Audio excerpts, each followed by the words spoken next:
Hi everyone and welcome to hustleSZN. My name's Salia and welcome to my video. Am I wearing the exact same hair and makeup that I was in my Never Night video? Yes. And that is because today's my first day with the camera and the light and everything else, and I'm so excited, and I really wanted to film two things. I didn't want to go do my hair and makeup again because I actually kind of want to go shower, so I just changed my top for y'all, okay? Haters are gonna hate. Also, I don't have bookshelves in Kingston, so I'm trying to take advantage of it. So today's video is really just gonna be me talking at you for half an hour about why I finally decided that I want to do booktube. If you don't care, you don't have to watch it. It's gonna be kind of long and maybe a bit boring, but I figure one day when I have fans and they're interested, someone will watch this.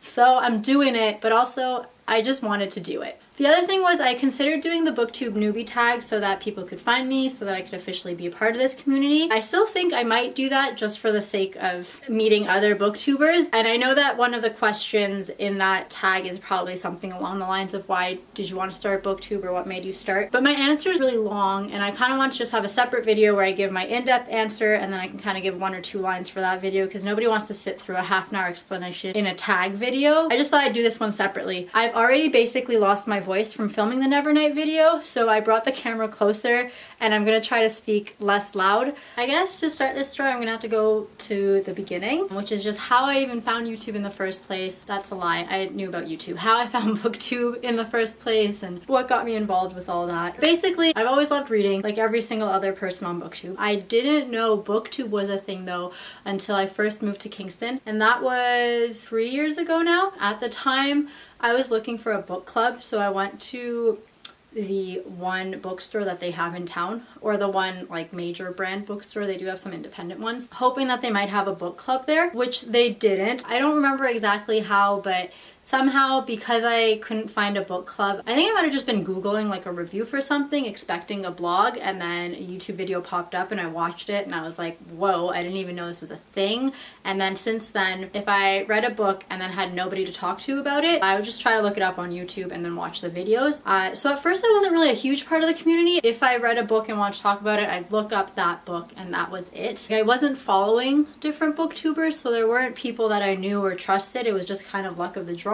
There was one that I was very passionate about that I did write a huge ass paragraph about my thoughts on the book, and then she replied, and that was like a little moment where I had some fun. But generally speaking, I just kind of was lurking. I didn't really comment too much. I didn't really participate. I just would watch when I was bored, and that was it. I had no intentions of starting anything. But then I think a couple of things happened. But if you don't know, I'm in med school right now. I had definitely built up a lot of expectations in my mind about what med school would be like and what type of people I would meet, and for some reason I think because I was working so hard towards it, I never stopped to think that I might not love med school. And when I did go there, I think the reality of it just wasn't what I had built up in my head all these years, and so that kind of affected me, and it took me a while to adjust to those. I'm not saying med school is bad, I'm just saying that I had created these unrealistic expectations in my mind of what was gonna happen when I went there, and the shock of that kind of took me a while to get over. I'm not saying med school is bad.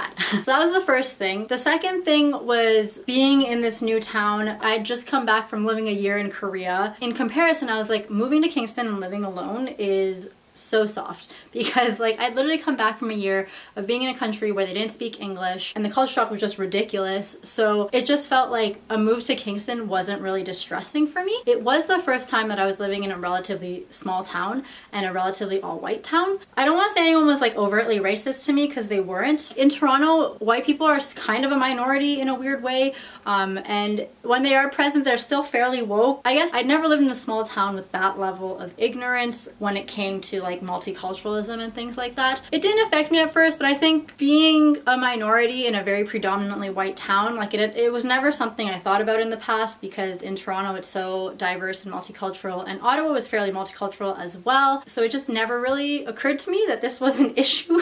It was something that happened on TV but not in real life, because I wasn't from a small town, and I think I just got my first taste of it, and yeah, I definitely was a bit homesick and all the things that come along with that. So those were two things, but there was one more thing that was kind of bothering me at this time, and that was, for the first time, I feel like my school had like just no creative outlet. Up until now, like I'd always had either like English courses or film appreciation or classics or sociology or all these other things like arts and humanities. You know, you could be part of like the drama club or whatever it was. And I always had creative outlets. Even like when I was living in Korea, I was teaching. And so I got to make my own teaching plans and my own activities for the students and just interacting with them. I was still constantly creating stuff. And when I moved to Kingston to study medicine, suddenly I just wasn't. And I think eventually that got to me. Not only that, but in medicine itself, when you're studying, and this is for very good reason, there's just no room for creativity. Obviously, like if someone's coming in, nobody wants you to start getting creative suddenly. Like you're always supposed to have a systematic approach to everything, and you're always supposed to follow like the guidelines and the rules, and it's just a lot of rote memorization. It's not a field where you get to practice creativity very often. So those were some of the things that played a part into it. This is still 3 years ago. Making a YouTube channel was nowhere on my mind at this point. And then sometime over the summer between first year and second year, my dad ended up having a stroke. I've lived a pretty cushy life and I have a really small knit family. Like I don't have any extended family really in Canada. I have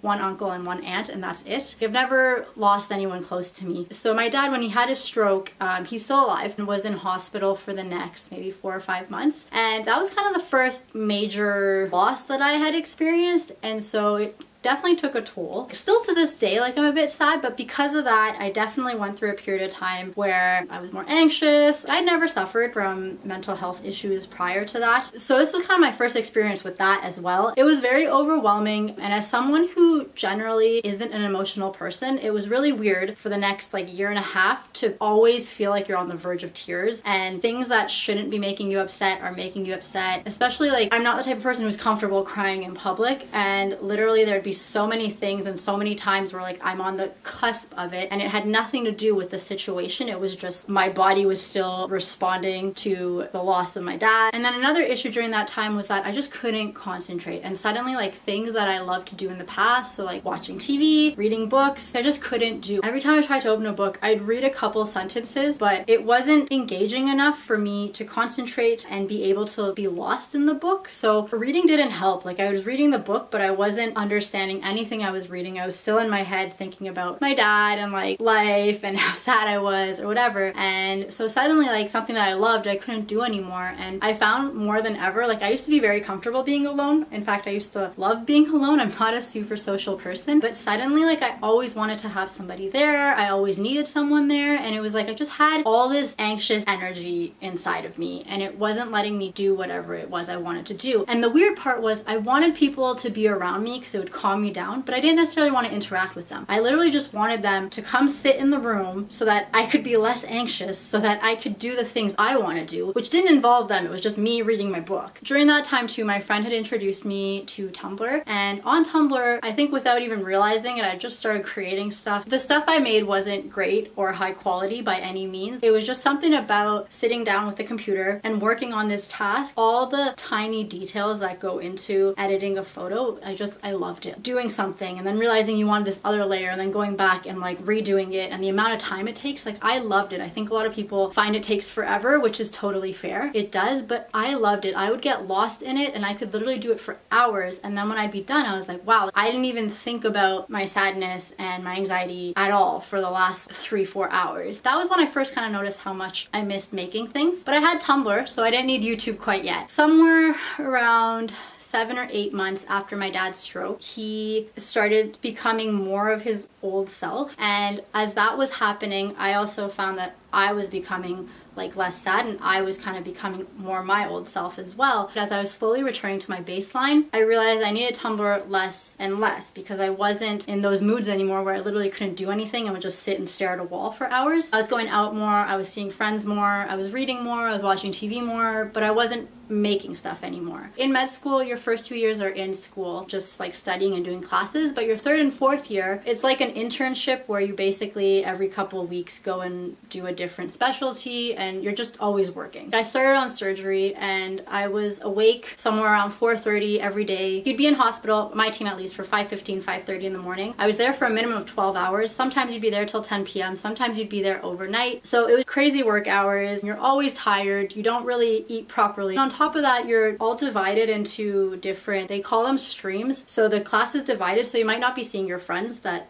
all the time, and you're kind of stuck with this little group, and if they are your friends, great. If not, you kind of end up becoming friends because those are the only people you're gonna see for the next little while. I wasn't falling back into depression, but I definitely like still wasn't my old happy self, and I think whatever progress I had made kind of was taking a lull. Then recently, at the beginning of June, I decided I'm gonna take some vacation and go to BookCon because I'd seen everybody's vlogs about it. I think anyone who's on BookTube aspires to maybe go there one day if they haven't already. And being from Canada, we definitely don't have any similar conventions that I know of. I was in the middle of school and I was like, you know what, I'm gonna take the vacation days, I'm gonna go do it. Just for fun, I was like, I'll also vlog the experience and pretend that I'm a booktuber while I'm there. It was only a 3-day trip to New York. Like I drove, I vlogged, and then I came back. I only went to one day, the Saturday. But when I came back, it's like this crazy thing happened. Like first of all, I did not realize how much I would just love doing it. I haven't been that excited for something in a very, very, very long time. So anyways, I went there, I vlogged, and I came back, and then for the entire week, not only was I the most like cheery person I have ever been at work, I was like talking to people, I was like making jokes with the nurses. I was just like a completely different person at work, but not only that, I would stay up until 1 a.m. every night editing the footage. I had to wake up and be at work for 7:30. So I would sleep at like 1, wake up at 6:30. So I was very tired, especially after a week of just getting 5.5 hours of sleep every night. And yet this was the happiest I'd been on clerkship. And I think that's when it hit. I went to the Booksplosion panel while I was at BookCon. I'm not like a competitive person, and I don't think this was a competitive thought that I had, but when I saw all the booktubers, or at least a lot of the bigger booktubers, had come to see the Booksplosion panel, and I don't know, there was just something, when I saw all of them, it just kind of like hit me that this is very attainable. Not the fame that they have, like that's not what I'm talking about, but just if you wanted to be a booktuber, you totally can. Like there's literally nothing stopping you. And so I was just kind of like, you know what, I'm gonna do it. Since my objective with all of this really, it's not to get viewers, it's not to be a huge booktuber, it's not to go to all the events with the other famous booktubers, it's literally just when I make these videos, I'm a lot happier. When I go to work, I'm just a lot happier being myself. It gives me something to look forward to when I come home at the end of the day, because I live alone in Kingston and there's not much to do. And like that's my only real goal with all of this. And so I was like, you know what, why not? Like I'm not even, like if people want to hate or if people want to like it doesn't really bother me, because I don't think, like I'm not doing this to gain anything, and so I'm not really worried how people perceive it. I literally am just doing it to keep myself happy through clerkship. This is probably like the worst time to start because this next year is like match year, and it's basically you work super hard to try to get the specialty that you want to be involved in. So I probably won't even have that much time, and yet I think it speaks to how much I like this, that I still want to do this despite all these other stressors going on in my life. Also, I'm not a passive person, but unless I think something is super